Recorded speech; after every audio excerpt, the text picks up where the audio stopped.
Hello everyone, I hope you all are doing very well. Today's subject is Hindi Reader Lesson 4 प्रकृति की गोद में dolphin. हमारा 4th chapter है प्रकृति की गोद में डॉल्फिन। इस पाठ में हम डॉल्फिन के बारे में पढ़ेंगे। प्रकृति की शोभा केवल वनस्पतियां ही नहीं बल्कि वन्य व समुद्री जीव जंतु भी होते हैं। कुछ ऐसे भी जीव जंतु हैं जो सामाजिक प्राणी होते हैं, ऐसी ही है डॉल्फिन। आइए इसके विषय में पढ़ें और जानें। हमारी जो प्रकृति है, हमारा जो नेचर है, उसमें की जो सुंदरता है वो सिर्फ पेड़ पौधों से ही नहीं बनती है बल्कि वन्य यानी कि जो भी हमारे जंगलों में रहने वाले या फिर समुद्र में रहने वाले जितने भी जीव जंतु हैं उनकी वजह से भी हमारी जो प्रकृति है वो काफी सुंदर दिखती है। और कुछ ऐसे भी जीव जंतु होते हैं जो सामाजिक प्राणी होते हैं, जो समाज में मिलजुल कर रहते हैं। तो उनमें से ही एक है एक डॉल्फिन, जिसके बारे में हम इस पाठ में पढ़ेंगे। पृथ्वी का 2/3 भाग समुद्र से घिरा है तथा 1/3 भाग पर मानव वास करता है। समुद्र में अनेक जीव जंतु पाए जाते हैं, लेकिन आज हम आपका परिचय बहुत सुंदर फुर्तीली डॉल्फिन मछली से कराने जा रहे हैं। जो हमारी पृथ्वी है, हमारा अर्थ है, उसमें समुद्र का भाग कितना है? 2/3 भाग हमारा समुद्र से घिरा हुआ है और उसी में से 1/3 जो भाग है उसमें मानव यानी कि इंसान रहते हैं। तो इस चैप्टर में, इस पाठ में हम किसके बारे में पढ़ेंगे? एक बहुत ही सुंदर और फुर्तीली मछली डॉल्फिन के बारे में पढ़ेंगे। समुद्र का सबसे बुद्धिमान जंतु डॉल्फिन मछली है। स्तनधारी होने के कारण यह व्हेल मछली के वंश की मानी जाती है। दुनिया भर में डॉल्फिन की 40 प्रजातियां पाई जाती हैं। ये 4 फुट से 30 फुट तक लंबी होती हैं। समुद्र में हमारा सबसे ज्यादा बुद्धिमान इंटेलिजेंट जंतु जिसे कहा जाता है वो डॉल्फिन मछली है और ये स्तनधारी होती है। स्तनधारी यानी कि मादा मैमल होती है। इसको स्तनधारी इसलिए भी कहा जाता है क्योंकि ये क्या है, व्हेल की वंश में मानी जाती है। दुनिया भर में डॉल्फिन की कम से कम 40 प्रजातियां हैं। अलग अलग तरीके की 40 प्रजातियों में डॉल्फिन पाई जाती हैं और इनकी जो लंबाई होती है वो तकरीबन 4 फुट से 30 फुट तक होती है। इनकी नजर पानी के भीतर बहुत तेज होती है। इनकी जो नजरें होती है डॉल्फिन की, इनकी पानी के अंदर इनकी जो आंखें होती है वो बहुत ही तेज होती है, बहुत अच्छे से देख पाती हैं। डॉल्फिन सामाजिक प्राणी है। डॉल्फिन क्या है? एक सामाजिक प्राणी है। ये समूह में रहते हैं। किस में रहते हैं? ये समूह में, ये कभी अलग अलग नहीं रहते हैं। ये सबके सब मिलजुल कर एक समूह में रहते हैं। इनका भोजन घोंगे, छोटी मछलियां तथा अन्य समुद्री जीव हैं। जो डॉल्फिन है वो क्या भोजन करती है, कौन सा खाना खाती है?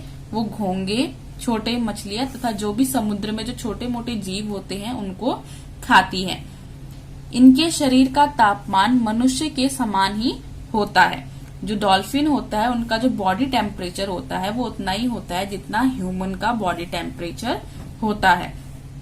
बहुत से मनोरंजन पार्क में इन्हें पाला जाता है। यहाँ ये करतब दिखाकर बच्चों का मनोरंजन करती हैं। जो डॉल्फिन होती है उनको मनोरंजन पार्क में भी पाला जाता है। वो समुद्र में तो रहती हैं लेकिन उनको पाला भी जाता है। क्यों पाला जाता है? क्योंकि वो बच्चों को करतब दिखाती हैं, वहां पर वो बच्चों का मनोरंजन करती है। डॉल्फिन बहुत धीमी आवाज में सुनती है। इसके दांत आवाज को रिसीव करने में एंटीना का काम करते हैं। जो डॉल्फिन होती है वो बहुत ही कम आवाज में भी सुन लेती है। उसके सामने आपको बहुत जोर से बोलने की जरूरत नहीं होती। अगर आप उसको बहुत आराम से भी बोलोगे तब भी वो सुन लेती है। और जो डॉल्फिन होती है उसके जो दांत होते हैं वो एंटीना का काम करते हैं। एंटीना क्या करते हैं? आवाज को रिसीव करते हैं। तो वही काम दांत करते हैं। तो ये दांतों के थ्रू क्या करती है? सुनती है। डॉल्फिन की समझदारी का परिचय इसी से लगाया जा सकता है कि ये मनुष्य पर कभी आक्रमण नहीं करती। ऐसे कई उदाहरण हैं जब डूबते हुए मनुष्य को बचाकर ये किनारे तक ले आई। डॉल्फिन को समझदार और इंटेलिजेंट किस लिए कहा जाता है? क्यों कहा जाता है? क्योंकि वो कभी किसी भी मनुष्य पर आक्रमण यानी कि अटैक, हमला नहीं करती है। यहाँ तक कि उसने कई बार मनुष्यों को डूबते हुए बचाया भी है। मोको नाम की एक डॉल्फिन ने भटक कर आई व्हेल और उसके बच्चे को समुद्र में गलत जगह फंस जाने पर सही रास्ता दिखाया था। इसी प्रकार एक शार्क के चंगुल में फंसे तैराकों को उन्होंने गोल घेरा बनाकर बचाया था। एक मोको नाम की डॉल्फिन है जिसने क्या किया था, एक बार एक व्हेल थी और उसके 2 बच्चे थे जो कि गलत जगह पर आ गए थे, वो रास्ता भटक गए थे। तो मोको डॉल्फिन ने क्या किया, उसको सही रास्ता दिखाया और सही जगह उसको पहुंचाने में हेल्प की। और इसी तरीके से शार्क भी क्या होती है, एक समुद्री जीव है जिसने क्या किया था, उसके चंगुल में कुछ तैराक यानी कि जो पानी में तैरते हैं वो लोग फंस गए थे। तो डॉल्फिन ने क्या किया, उसकी चारों तरफ गोल घेरा बनाकर उन फंसे तैराकों को शार्क से बचाया। ऑस्ट्रेलिया में पाई जाने वाली डॉल्फिन स्पंज को उखाड़कर अपनी नाक के आगे लगा लेती है जिससे उनकी नाक पर चोट ना लगे। ऑस्ट्रेलिया में एक डॉल्फिन होती है जो क्या करती है, अपने नाक पर क्या लगाती है, स्पंज को उखाड़कर लगा लेती है ताकि उनकी नाक पर चोट ना लगे।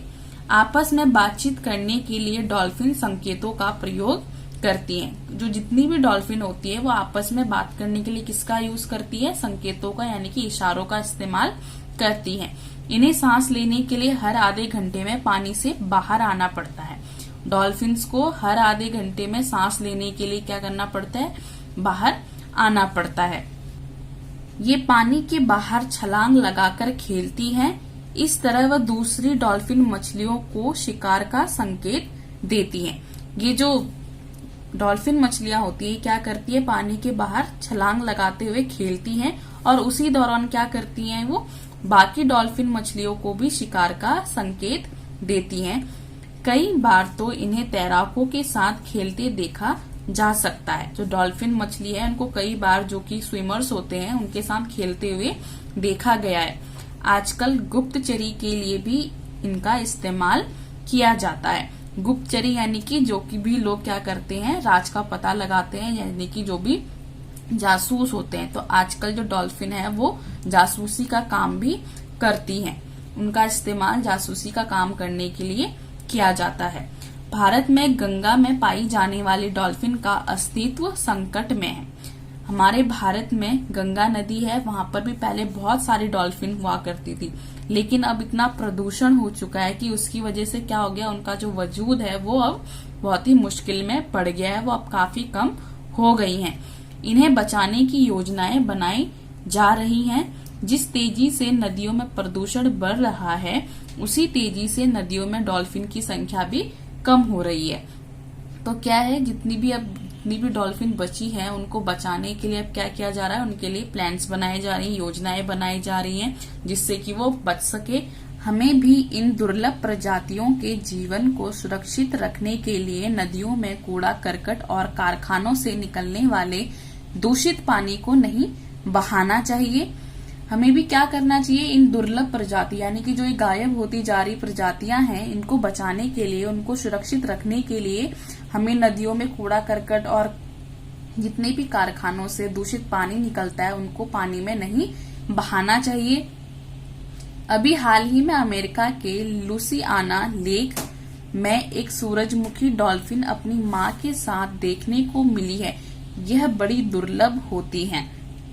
हाल ही में क्या हुआ, एक अमेरिका कंट्री में क्या हुआ, लुसियाना लेक, वहां पे एक लुसियाना लेक है जहां सूरजमुखी डॉल्फिन को उसकी मां के साथ देखा गया, जो कि बहुत ही दुर्लभ है, यानी कि जो बिल्कुल भी दिखाई नहीं देती है, वो काफी लुप्त हो चुकी हैं, गायब हो चुकी हैं, लेकिन उनको देखा गया है।